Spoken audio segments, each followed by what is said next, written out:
Historias para Catecismo. La verdadera sabiduría cristiana se encuentra en el Catecismo. Escúchanos y disfruta cada día de una historia nueva. Acompáñanos. San Otón, obispo, apóstol de Pomerania. Nacido en 1062, muerto en 1139, 2 de julio. Fue San Otón natural de Mistelbach de Franconia. Allí nació por los años de 1062, de padres nobles, pero pobres en bienes terrenales. Desde jovencito se dio el estudio de las letras humanas y llevaba ya algunos años de grande aprovechamiento, cuando, casi a un tiempo, se le murieron los padres, con lo que su situación se tornó más apurada. Para no ser gravoso a su hermano mayor, pasó a Polonia, que por entonces carecía de maestros, y puso escuela, a la que en breve acudieron muchísimos alumnos. Con su ciencia, piedad y finos modales, se ganó muy presto la confianza de los principales señores de Polonia, los cuales no solo se hicieron amigos de Otón, sino que a menudo ponían en sus manos muy enmarañados pleitos para que él los compusiera. Creció tanto su fama que el duque Boleslao II le nombró su capellán, y habiendo muerto su primera mujer, eligió al santo para que fuese a pedir por él la mano de Judith, hermana de Enrique IV de Alemania. El negocio salió admirablemente, pero el duque perdió en él a su prudente y sabio consejero, porque el emperador, prendado del embajador de Boleslao, lo retuvo en su corte. Y Otón, que dejara su patria, pobre y casi desconocido, volvió a ella como personaje importante y calificado. Su principal oficio fue por entonces rezar salmos a coro con el emperador.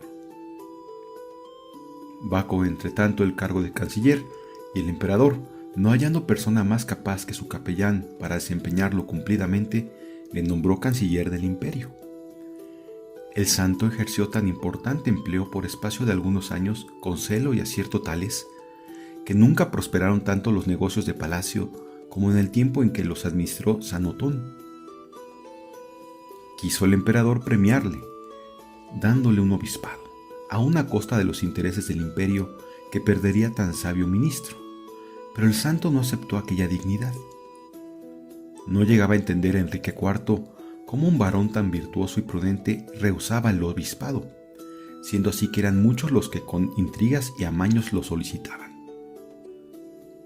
Ignoraba que su canciller tenía corazón muy noble para allanarse a tamaña bajeza.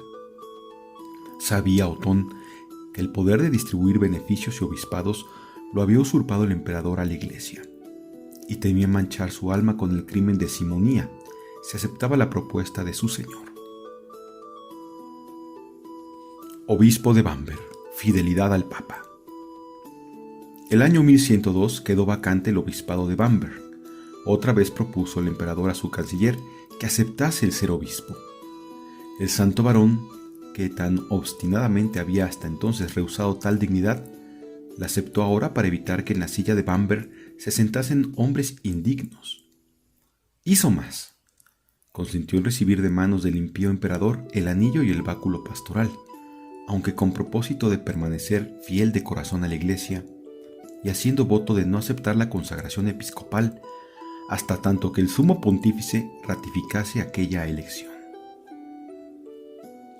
Por disposición del emperador, los obispos de Wurzburgo y Augsburgo acompañaron a Otón hasta Bamberg. Hicieron el viaje a principios del mes de febrero, en que el frío es rigurosísimo en aquellas tierras. En cuanto vio de lejos la torre de la catedral, Otón se descalzó y prosiguió el viaje andando sobre hielo y nieve, rodeado del clero y pueblo que salieron a recibirle con gran alborozo. Lo primero que hizo al llegar fue escribir al Papa Pascual II para informarle de lo sucedido y pedirle consejos sobre lo que tenía que hacer. Al mismo tiempo le afirmaba estar pronto a partir para Roma, si tal era la voluntad del pontífice. Por espacio de 2 años, dice en la carta, serví a Enrique mi señor. Logré ganar su amistad, pero 2 veces he rechazado la investidura que me ofrecía por juzgar yo que el emperador no es quien para otorgar la dignidad episcopal. Ístome a ello 3ª vez y me nombró obispo de Bamberg. Mas si yo supiera no ser del agrado de vuestra santidad el investirme y consagrarme, renunciaría al obispado. Por tanto, suplicóle me dé a conocer cuál sea su voluntad en este negocio, para que al acudir yo a vuestra santidad no sea en balde. Mucho se regocijó el Papa al leer la carta de Otón, pues rara vez recibía tales muestras de adhesión y respeto de parte de los prelados alemanes. Al punto correspondió su santidad con otra en la que le decía: Pascual, siervo de los siervos de Dios, a Otón, hermano amadísimo, obispo electo de la iglesia de Bamberg, salud y bendición apostólica. El hijo sabio llena de alegría el corazón de su padre. Tus obras y todas tus trazas dan a entender que eres varón prudentísimo. Nos juzgamos que es menester respetar y amparar tu promoción. No dudes de nuestra benevolencia. Ven cuanto antes a darnos con tu presencia cumplido gozo. La paternalísima acogida que el Padre Santo le brindaba calmó de momento las ansiedades de Otón. No obstante, lo cual preparóse el celoso obispo para acudir cuanto antes. Urgíale resolver de manera definitiva aquel enojoso asunto que le preocupaba, porque además de las razones alegadas en su carta a Roma, había otras de carácter personal que influían en su ánimo y le invitaban a descargarse de su responsabilidad. Partió el siervo de Dios para Italia, acompañado de nutrida representación de los fieles de Bamberg. El Papa le recibió en la ciudad de Anagni. Otón le refirió cuanto hacía su elección.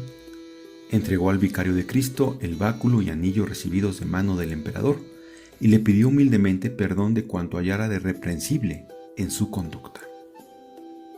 Al mismo tiempo, confesó ante el pontífice ser indigno del episcopado e insistió para que le quitase de los hombros carga tan pesada.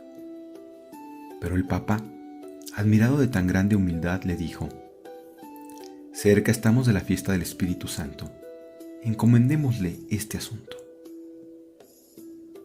Al volver a casa, Otón se puso a considerar las dificultades de aquellos tiempos, los peligros a que estaban expuestos de continuo los obispos y la indocilidad de reyes y vasallos a la Iglesia. Aún temió que su elección estuviera contaminada con algún rastro de simonía.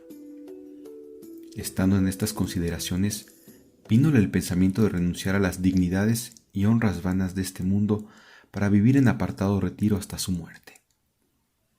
Resuelto ya a poner por obra su propósito, partió a toda prisa para Alemania, pero aún estaba en la primera jornada del viaje cuando le alcanzaron los embajadores del sumo pontífice, que le llevaban mandato de obediencia, de desandar lo andado y volver a presentarse al Papa.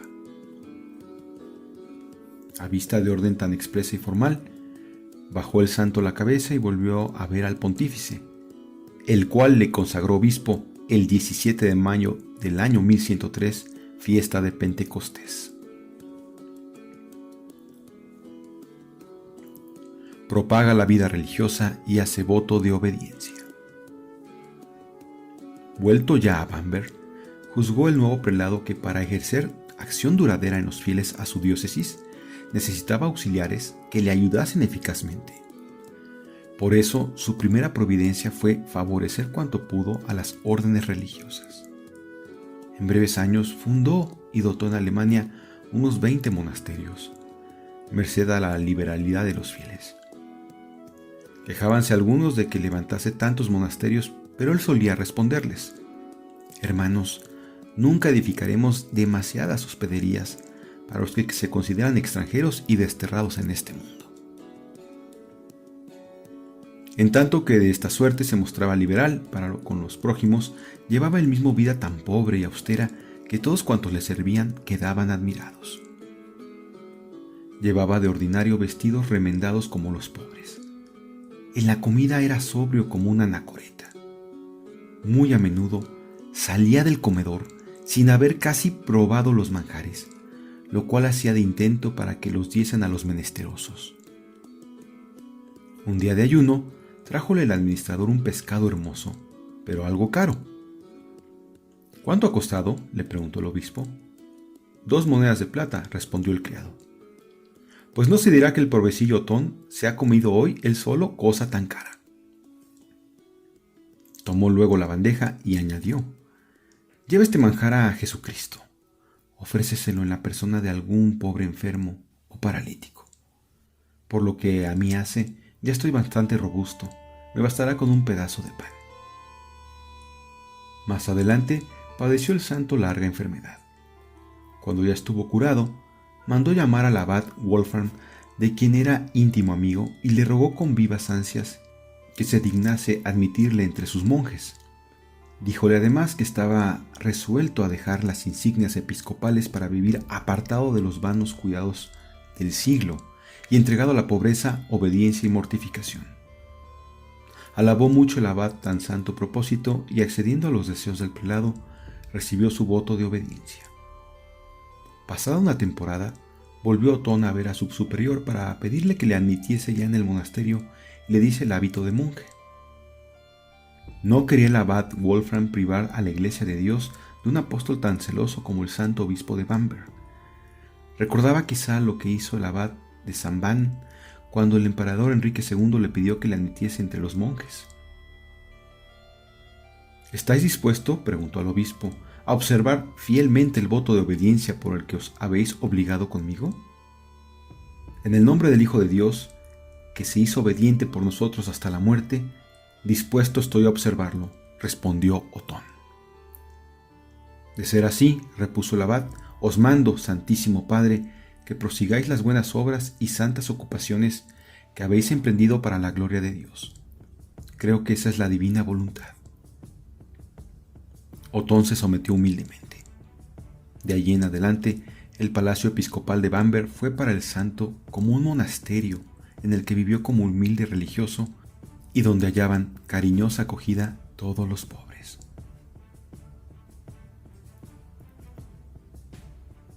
Apóstol de Pomerania. Por aquel entonces conquistó a Pomerania Boleslao, duque de Polonia, el cual, para someter a los súbditos, bárbaros e indisciplinados, no halló mejor camino que ganar su amistad, trayéndolos a la fe católica que él profesaba. Ocurriósele encargar al celoso obispo de Bamberg la evangelización de aquella provincia, propuesta que el santo acogió con indecible gozo de su alma. Y en cuanto supo que si el Papa bendecía aquella empresa, a toda prisa preparó lo necesario para el viaje. De sobra sabía que Pomerania era una provincia opulenta, donde se odiaba y menospreciaba a los pobres. Por eso juzgó ser necesario presentarse con mucho aparato y ostentación, para que los bárbaros entendiesen que no buscaba sus bienes, sino sus almas. Llevó consigo algunos virtuosos clérigos y también se proveyó de misales, salterios, cálices, ornamentos sagrados y de cuanto era menester para el servicio del altar. Llevó asimismo telas y otros regalos de mucho precio para jefes y principales de aquella nación.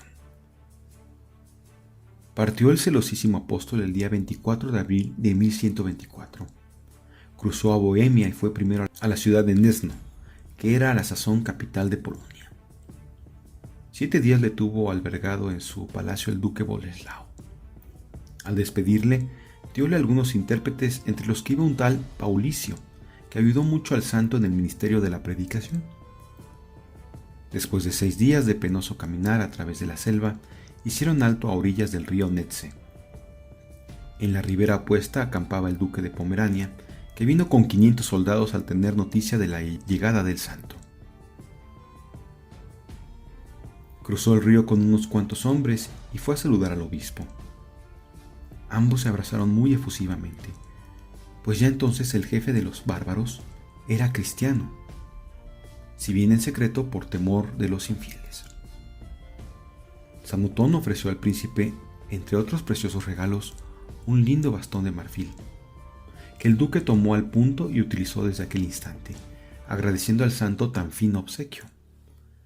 La piadosa caravana partió para Píritz, a donde llegó al anochecer, pero nadie quiso entrar en la ciudad.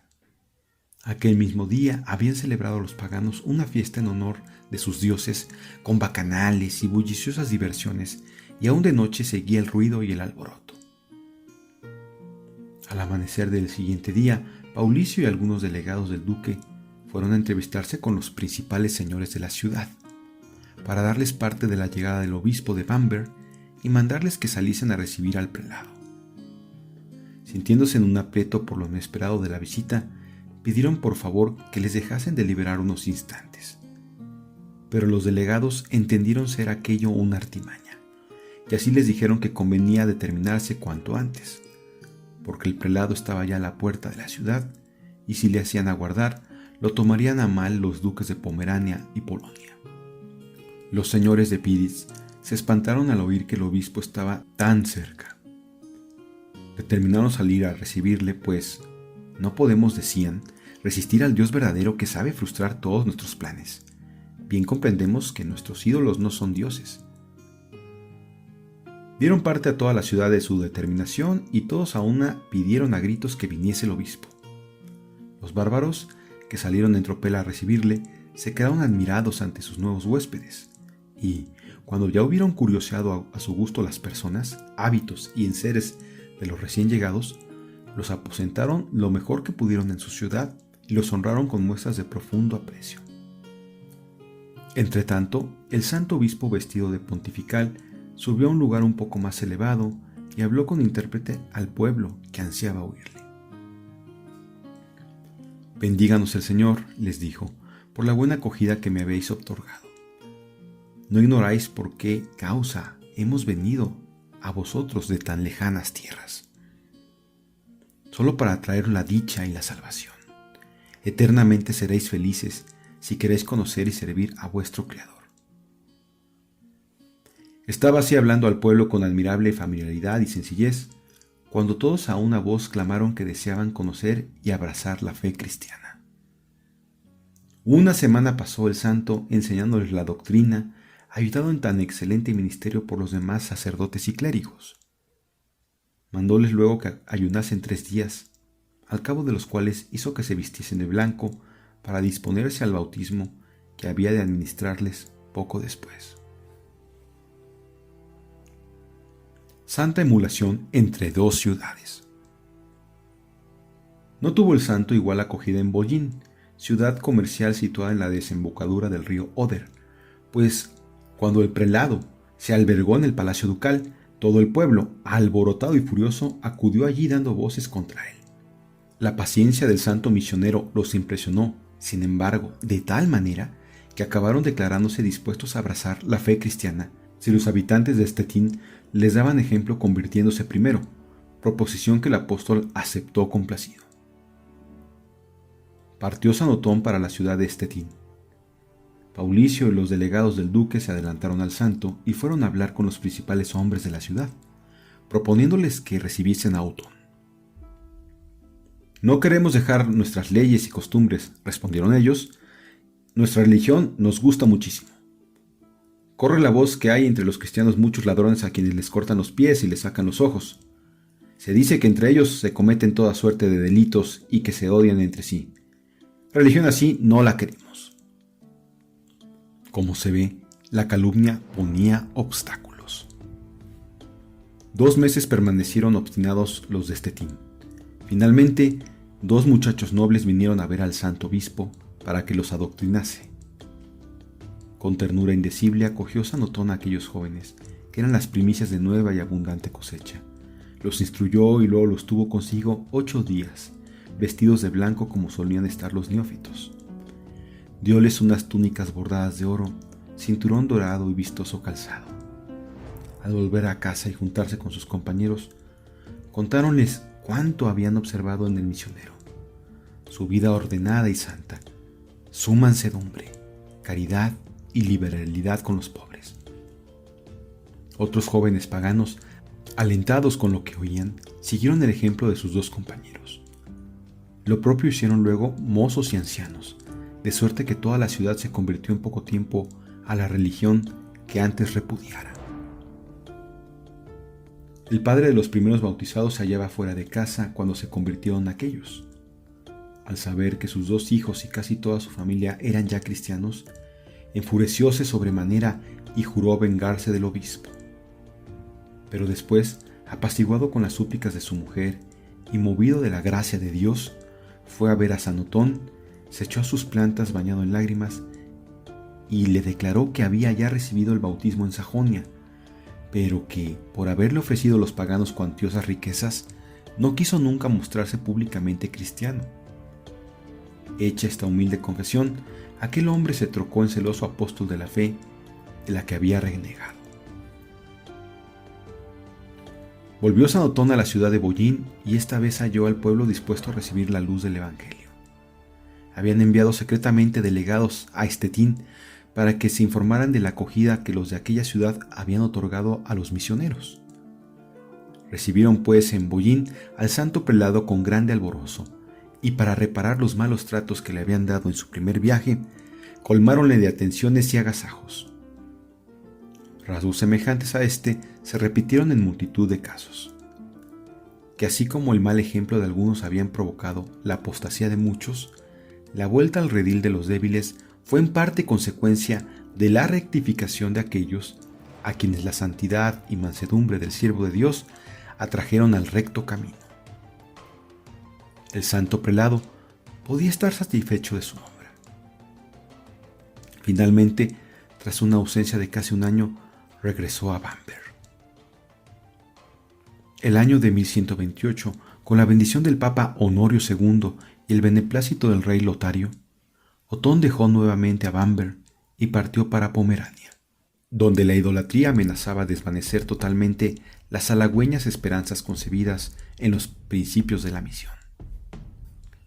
Detúvose primero en Stettin, donde halló muy divididos a los habitantes. Unos perseveraban firmemente en la fe, pero los más habían vuelto al paganismo. Los sacerdotes de los ídolos amotinaron a los apóstatas que, como fieras, asaltaron a gritos la casa del obispo, dando mueras al apóstol. San Otón, ansioso de ser mártir de la fe, vistióse de pontifical, mandó alzar la cruz y, entonando himnos y salmos, salió procesionalmente con su clero para encomendar al Señor aquel postrer combate. Maravillados los bárbaros al ver el buen temple de aquellos hombres que, aun estando a punto de morir, tenían humor para cantar, empezaron a amansarse un tanto, pero al ver llegar al sumo sacerdote de los ídolos, que había mandado matar al santo, los apóstatas enristraron sus lanzas para atravesar con ellas al misionero. ¡Oh maravilla! Los brazos de aquellos desdichados se paralizaron de repente y permanecieron rígidos y como petrificados. El santo se movió a compasión y con solo bendecirlos sanólos a todos. Al ver tan grande prodigio, pidieron perdón al santo y lloraron sus pasados yerros. San Otón pasó después a la ciudad de Bollín, cuyos habitantes recibieron humildemente sus amonestaciones, y dejando en Pomerania algunos sacerdotes, volvió a Bamberg, donde murió al 30 de junio de 1139. Canonizado por Clemente III en 1189, celébrase su fiesta el 2 de julio.